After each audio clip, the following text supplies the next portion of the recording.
Very good morning student. Today our subject is Hindi of class 4th। तो lesson number 2 समझदार हाथी 4th class का हिंदी का दूसरा पार्ट है। पार्ट नंबर 2 है समझदार हाथी। यह हाथी और उसके झुंड के बारे में बताया गया है। हाथी के स्वभाव के बारे में बताया गया है, व्यवहार के बारे में बताया गया है।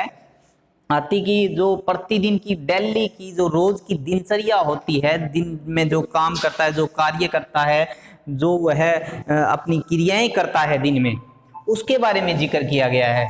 तो हाथी एक बहुत ही समझदारी वाला प्राणी होता है। वो उसमें जो इंसान की तरह बहुत सारे गुण होते हैं जो उसको समझदार बनाते हैं। तो हमने ये लेसन थोड़ा ही पढ़ा था, तो हमने यह लेसन जो है वो यहाँ तक पढ़ लिया था कि जो हाथी है वो मनुष्यों की तरह ही, जब उनका कोई सदस्य बूढ़ा हो जाता है तो वो उसकी सेवाएं करते हैं, जब वह मर जाता है तो उसका शोक मनाते हैं, उठने बैठने में सहारा देते हैं बूढ़े हाथी को, और मृत्यु होने पर उसका पूरा परिवार शोक मनाता है। दल के सदस्य कई दिनों तक मृत हाथी के चारों तरफ बैठकर रोते रहते हैं, फिर उस पर पत्तियां और मिट्टी डालकर उसे दफनाते हैं। तो यह जो मनुष्यों की तरह ही ज्यादातर काम करते हैं और बहुत समझदार होते हैं। तो आज हम यहाँ से पढ़ेंगे हाथी परोपकारी वह अत्यंत भावुक जानवर होता है कि हाथी दूसरों की सहायता कर, परोपकारी कौन सा होता है? दूसरों की सहायता करने वाला, और अत्यंत भाव बहुत ज्यादा होते हैं। वो रोता भी है और दुखी भी होता है। मुसीबत के समय वह मनुष्य व अन्य प्रजातियों की मदद भी करता है। जब अपने झुंड की हाथियों की नहीं, बल्कि वो दूसरे जो जानवर होते हैं, जो मनुष्य होते हैं, उनको भी वो बहुत सारी हेल्प करता है, सहायता करता है। दक्षिणी भारत में एक हाथी लकड़ी उठाने में लोगों की मदद कर रहा था। वह एक ट्रक के पीछे चल रहा था और माहौत के आदेश पर पहले से निर्धारित क्षेत्रों में लकड़ी उठाकर रख रहा था। एक निश्चित छेद में हाथी ने लकड़ी रखने से मना कर दिया, क्योंकि उसे ऐसी कोई चीज दिखाई दे गई होगी, तो उसने वो लकड़ी वहां पे उठाने से मना कर दिया, रखने से मना कर दिया। मावत ने पास आकर देखा तो उसमें पाया कि छेद में एक नन्हा कुत्ता सो रहा है।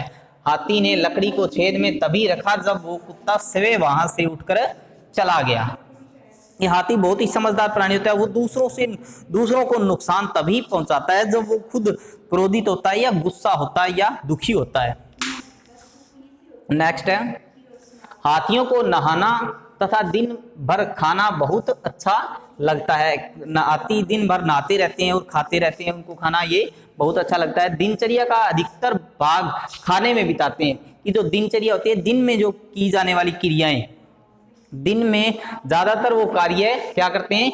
खाने में समय अपना बिता देते हैं। कोमल डालियां, पत्ते, घास जो भी मिल जाए उसे खा लेते हैं। इनके एक दल में कभी 100 तक सदस्य भी होते हैं, कि उनका जो झुंड होता है उसमें 100 सदस्य तक भी हो सकते हैं। नन्हे हाथी अपने साथियों के साथ दौड़ भाग, उठा पटक आदि खेल खेलते हैं। हाथियों को पानी में खेलना और कीचड़ मलना बेहद पसंद होता है। हाथी अपनी सूंड में पानी भरकर फुहारे की तरह फेंकते रहते हैं एक दूसरे पर, या खुद पर फुहारे की तरह सूंड में पानी भरकर एक दूसरे पर फेंकते रहते हैं, और उन्हें कीचड़ में खेलना बहुत पसंद होता है।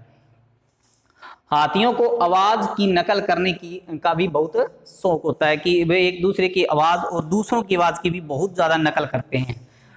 कोरिया के चिड़ियाघर में रहने वाला एक भारतीय हाथी ने प्रशिक्षकों को हैरान कर दिया जब उसने अपने प्रशिक्षक जोंग गैप किम की आवाज की नकल की। वो मनुष्यों तक के आवाज की भी नकल कर सकते हैं। कि एक कोरिया में एक चिड़ियाघर में हाथी था, जो अपने मालिक की, जो उसको सिखाने वाला था, जो उसको पढ़ाने वाला था, उसकी भी उसने आवाज की नकल की। कौशिक नामक यह हाथी कई कोरियाई शब्दों की नकल करता है तथा मनुष्यों की आवाज निकालता है। वैसे तो हाथी एक दूसरे के संपर्क में रहने के लिए आवाजें निकालते हैं।